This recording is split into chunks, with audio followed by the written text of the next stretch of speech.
Well, our reading tonight comes from James, and we're at chapter 3. James chapter 3.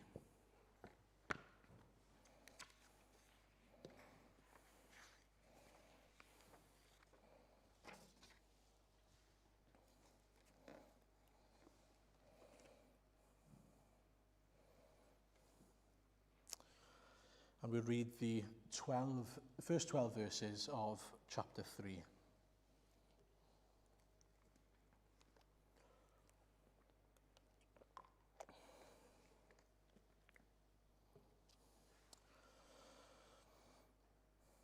Not many of you should become teachers, my fellow believers, because you know that we who teach will be judged more strictly. We all stumble in many ways. Anyone who is never at fault in what they say is perfect, able to keep their whole body in check. When we put bits into the mouths of horses to make them obey us, we can turn the whole animal. Or take ships as an example. Although they are so large and are driven by strong winds, they are steered by a very small rudder wherever the pilot wants to go. Likewise, the tongue is a small part of the body, but it makes great boasts. Consider what a great forest is set on fire by a small spark. The tongue also is a fire, a world of evil among the parts of the body. It corrupts the whole body, sets the whole course of one's life on fire, and it sets itself and is itself set on fire by hell. All kinds of animals, birds, reptiles, and sea creatures are being tamed and have been tamed by mankind. But no human being can tame the tongue. It is a restless evil, full of deadly poison. With the tongue we praise our Lord and Father, and with it we curse human beings who have been made in God's likeness. Out of the same mouth come praise and cursing. My brothers and sisters, this should not be. Can both fresh water and salt water flow from the same spring? My brothers and sisters, can a fig tree bear olives or a grapevine bear figs? Neither can a salt spring produce fresh water. Amen. Okay. I don't know if you've ever had the experience of going to see the doctor and he asks you to do something quite strange, which is to stick your tongue out, and he tells you to say, ah. I don't think it's a normal thing to do, but I'm sure you've had that experience. They'll ask you to stick out your tongue and they'll look inside and see what they can find. And the amazing thing is that there are so many illnesses that you can detect from the tongue. It's not the things that you might expect. Even things like heart conditions can be found out by doctors by looking at your tongue. A few things that you might know you can find are scarlet fever, things like Kawasaki disease, that's a good one. But there are other things as well, like diabetes and even heart conditions. That's quite amazing, isn't it? It's almost like a key to the rest of the body, the tongue. Well, James is telling us something similar tonight about the spiritual condition, that the tongue is a sort of key to our hearts, that what is reflected or seen in our tongues, in what we say and how we speak, reflects what's in the heart on the inside. And if you remember, a couple of weeks ago, I skipped the end of chapter 1, saying, don't worry, we don't have time for that now, but we'll come back to it. And we're coming back to it tonight. If you want to look in your Bibles, you'll read chapter 1, verse 26 and 27. Those who consider themselves religious and yet do not keep a tight rein on their tongues deceive themselves, and their religion is worthless. Religion that God our Father accepts as pure and faultless is this: to look after orphans and widows in their distress, and to keep oneself from being polluted by the world. And so there are three sort of marks for the Christian there. One is that we have compassion towards the needy.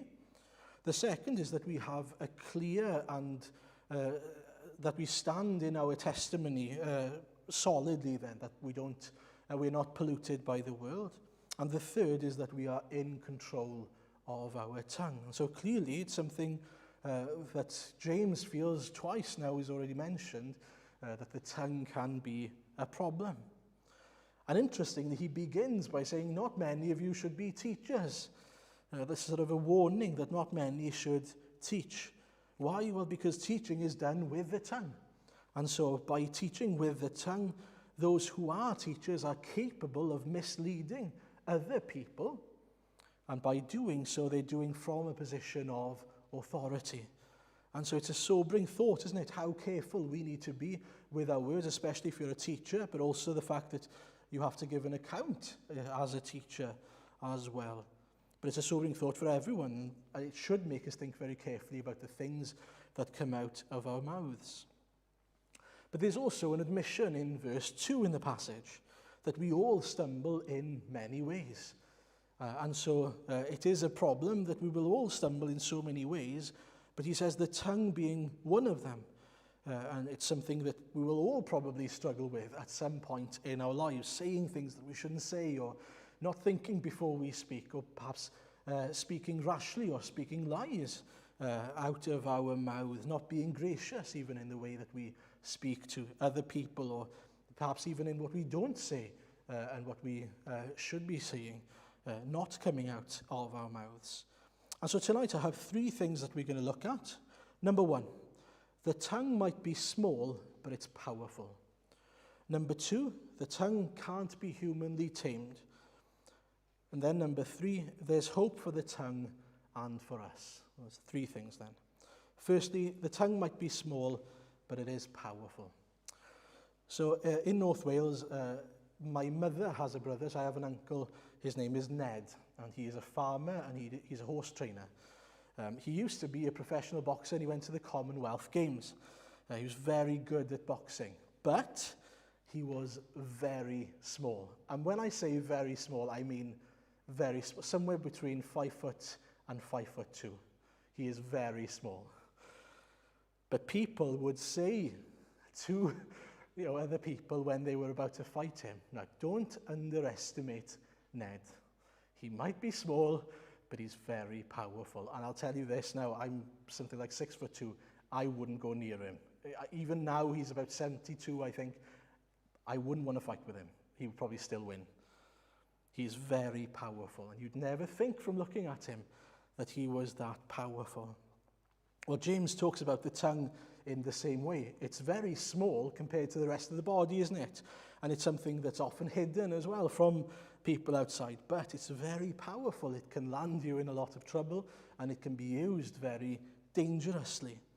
And I love the illustration that he uses then about the bit of a horse. If you know about horses, they'll put a bit in their mouth, which is part of how they bridle them, and then you can control the entire horse because of the bit in its mouth. It's this piece that goes inside the mouth of a horse. The bit is tiny compared to the horse, and yet with it, all of a sudden you're in full control of this massive animal.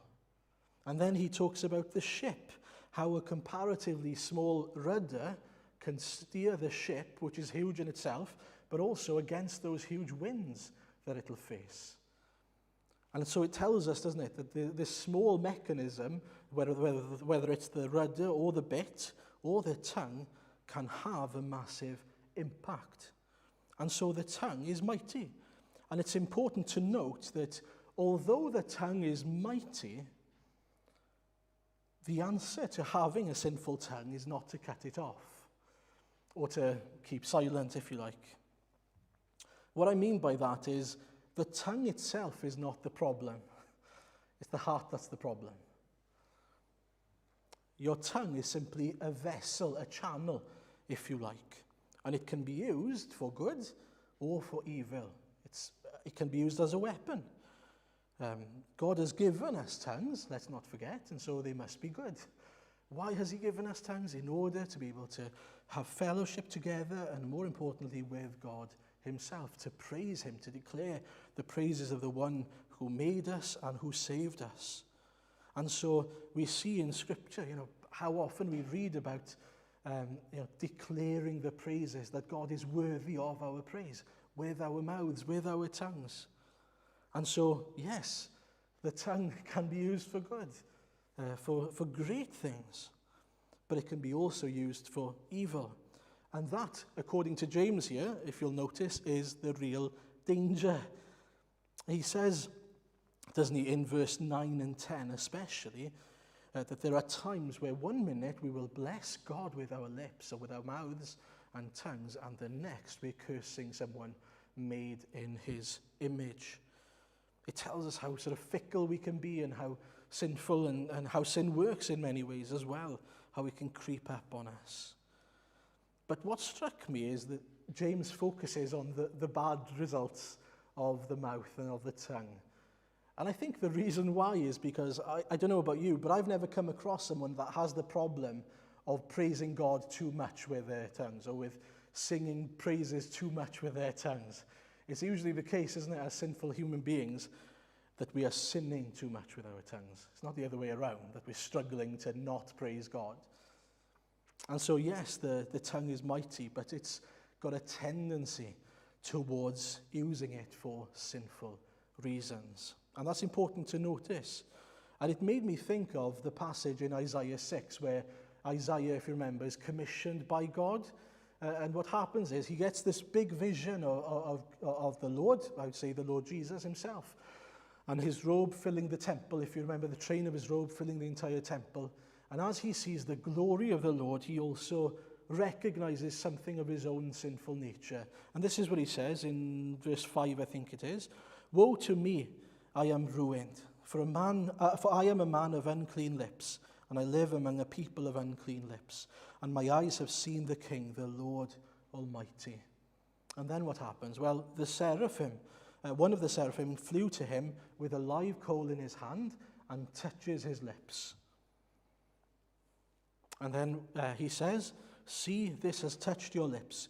Your guilt is taken away and your sin atoned for. Now, a couple of things struck me there. Number one, when we think about lips and tongues and mouth, it's all the same principle. He's talking about the things that come out of our mouths. But Isaiah identifies something deeper. You see, he says, I am a man of unclean lips, and I live among a people of unclean lips. But he's not just talking about the things he says. He is aware that what he says is sinful because he's got a sinful heart.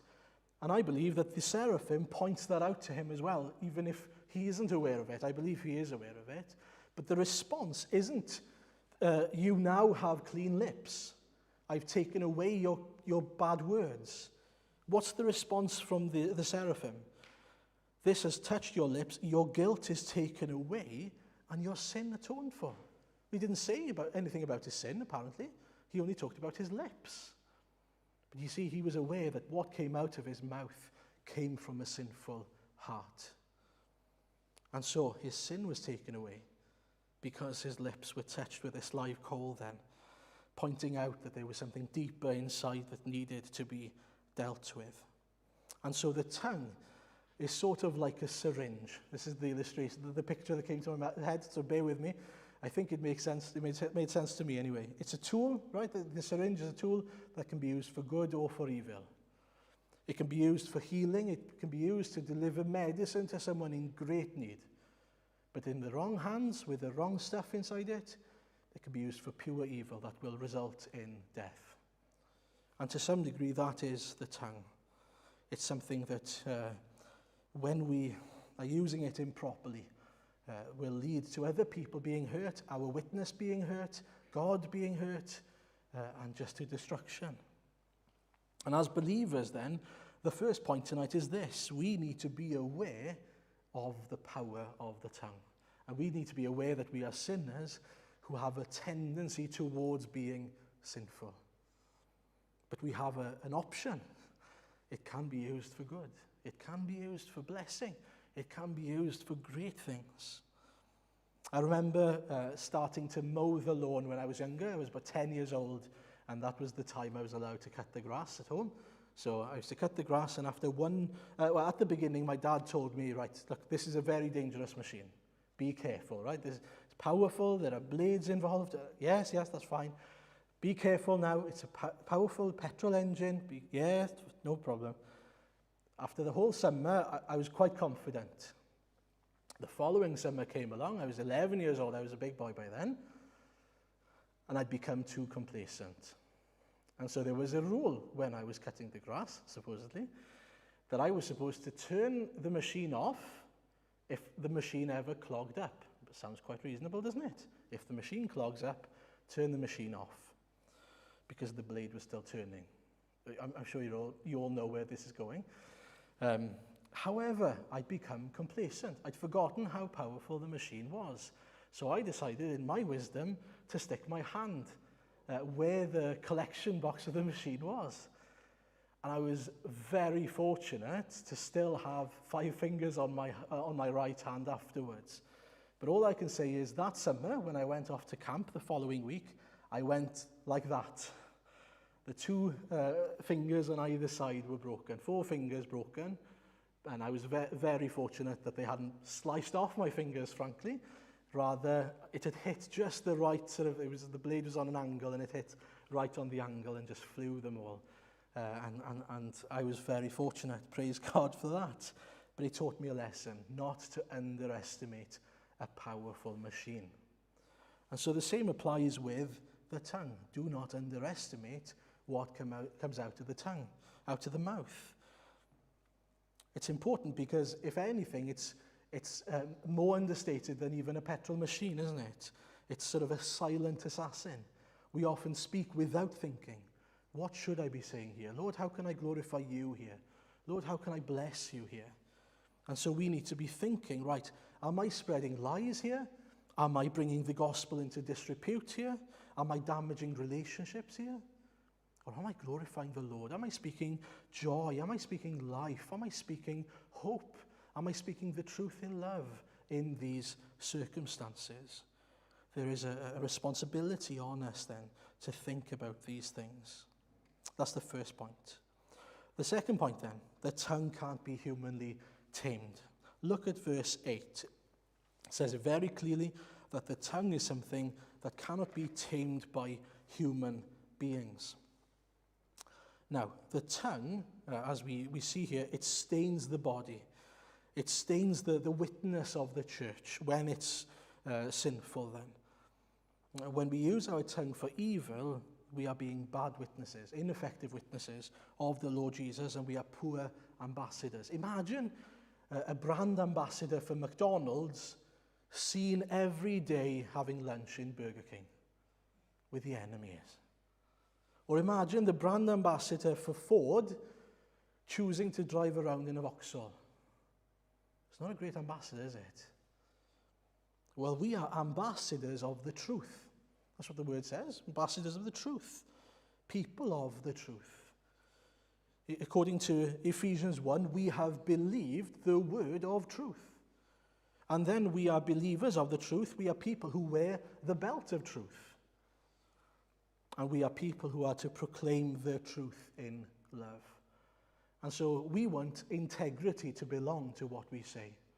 And you see, we can have integrity when it comes to the gospel, and we can know that's clear. But if we don't have integrity with everything that we say, why would someone believe us when we come to the gospel?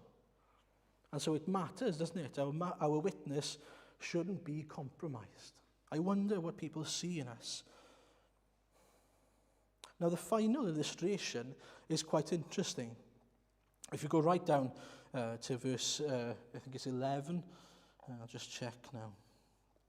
Yes, 11 and 12. He talks about 2 things: water, the fresh and spring water and salty water, and also then trees, fig trees and olive trees. And his point here isn't to say that you can't both praise and curse God at the same time, or right after one another, because it's clear in verse 9 and 10, it's something that we do. So he's not saying that. His point is this then: the root of the tree determines what fruit it bears. A fig tree bears figs. An olive tree bears olives.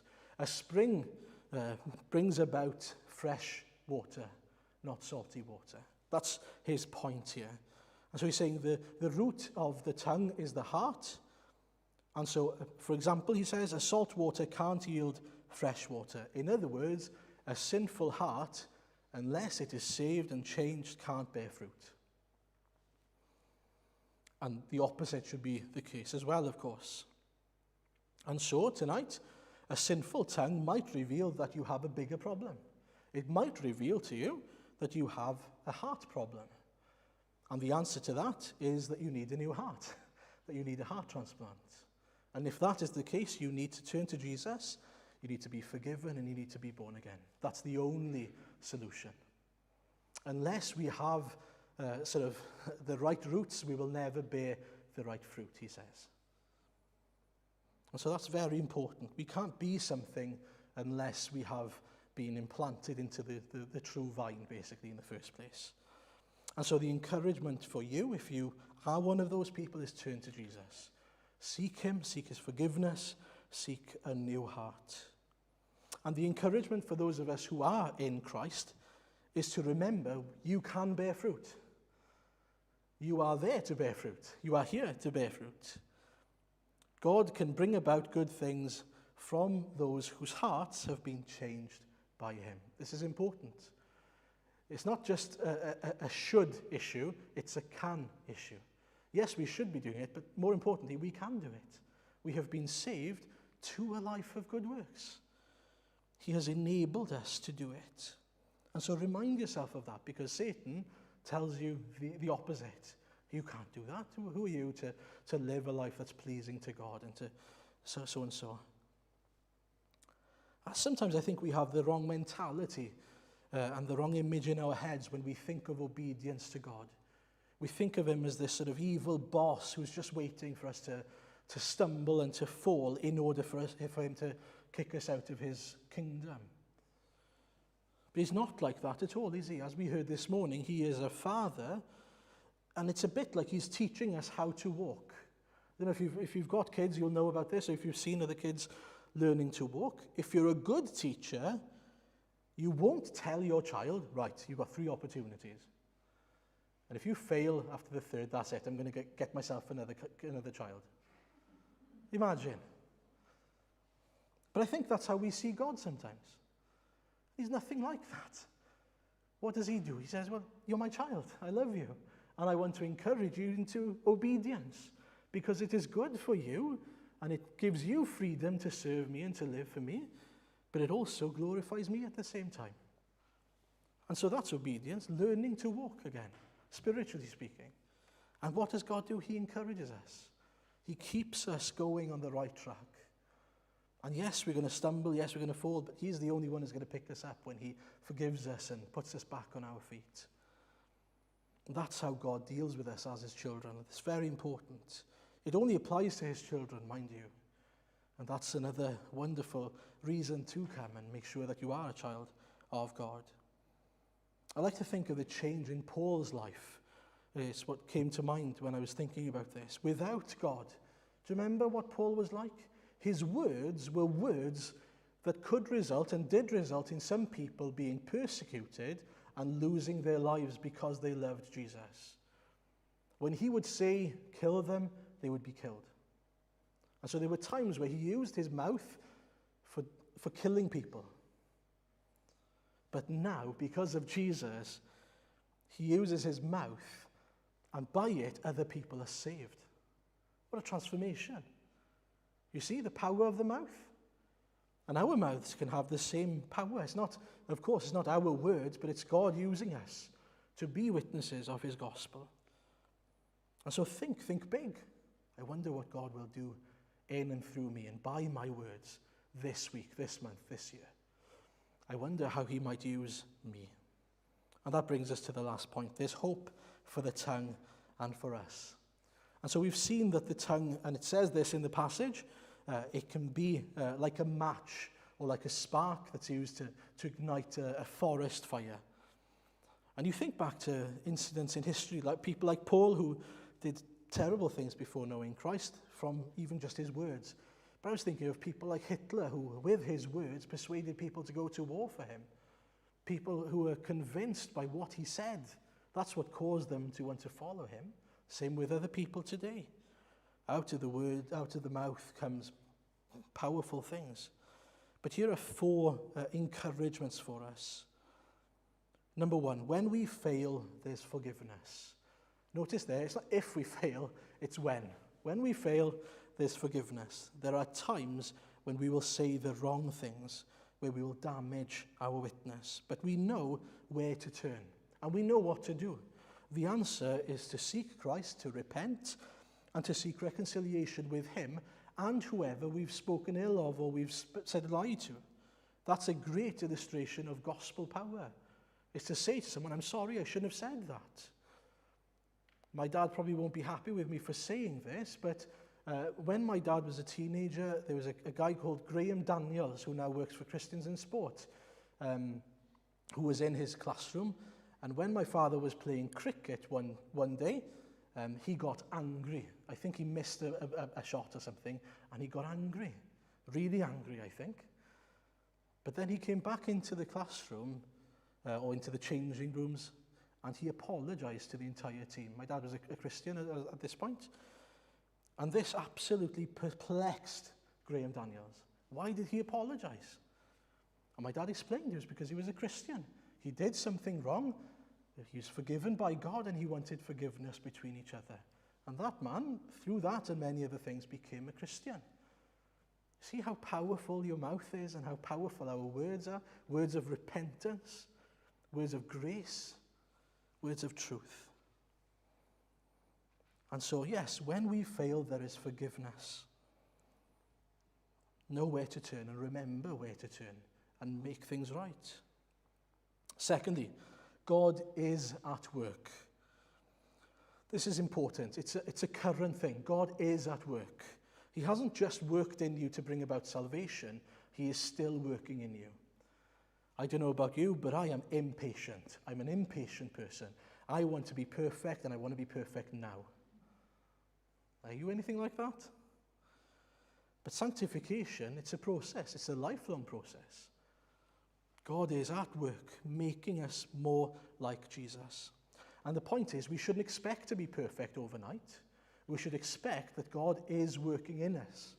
And so we should be seeing fruit, but really we should also be praying, Lord, continue to bear fruit in me. Let me see more fruit. Lord, be the bit in my mouth. Guide me, control me, speak to me. Help me to lean on you. Thirdly then, speak the truth. One thing I think I'm slowly learning is that if I stick to proclaiming and speaking the truth in love, I'm not going to go far wrong. When I try and share my own ideas, my own opinions, I often put my foot in my mouth. But when I speak the word of God and the word of truth, I never come out of that sort of conversation thinking, oh, I regret saying that. I think that's very telling. And so really we should be filling our own heads and hearts with the word of God in order to share the treasure that we have with other people. Speak the truth. If we are filling our mouths with it, our heads, our hearts with it, it will come out of our mouths.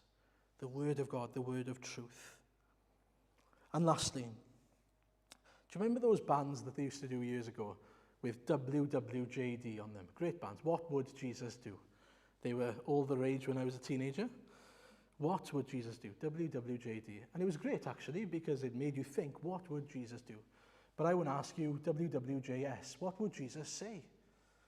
I don't think we often think about what Jesus might say in certain circumstances when we find ourselves in difficult positions, or perhaps when we find ourselves in conversations.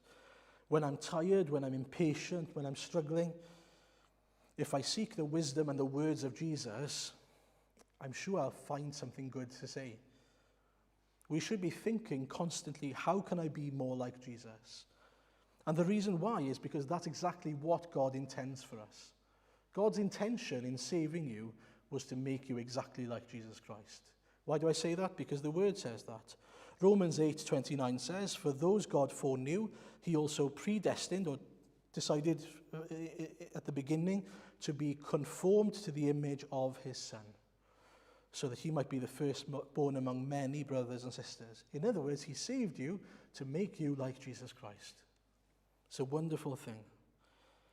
And as I was thinking about this, I was thinking, I wonder if we stuck our tongue out in front of Jesus, the great physician and doctor, what would he say? I think it's a scary thought. But would he have said to you, perhaps, oh, you've come to the right place. I'm afraid I've got to tell you, you've got a bad heart and you need a new one. But it's okay. I'm also a heart surgeon. He might say that to you, and you might need to accept the offer. Or he might say to you, do you know what? There's need to work here. Not in terms of making an effort to be right with God. He's already saved you. He's already made you right with God. But perhaps we are being lazy and we're forgetting the power of the tongue. Perhaps we are being completely complacent in our walk with him. But he would also tell you, keep going. Keep going. I've died for you. You're safe in my hands. Keep walking. Keep learning to step one step at a time. And so the encouragement is to keep going, to keep walking with Jesus, being encouraged and blessed by him through his word, but then sharing that word with others. If we have a bad heart, what we need to do is what David says in Psalm 51, isn't it? We need to pray and ask him, create in me a new heart, a clean heart, a pure heart, and renew a steadfast spirit within me. Then he goes on to mention in verse 15 of that hymn as well, that psalm as well, open my lips, Lord, and my mouth will declare your praise. And I read somewhere this week, change the heart and the tongue will follow. I enjoyed that. Change the heart and the tongue will follow. If you're not bearing fruit, make sure that you are implanted into Jesus in the first place. And as always, I want to try and finish with the encouragement of the fact that we are safe in God's hands. And this is a great promise in 1 John 3, verse 2. He says, dear friends, now we are children of God, and what we will be has not yet been made known. But we know that when Christ appears, we shall be like him, for we shall see him as he is. That's a great promise. We know, dear friends, children of God, we will be like him. You might not believe it, you might not be able to fathom it, but it's true. You will be like Jesus one day, for his name's sake and glory. Amen.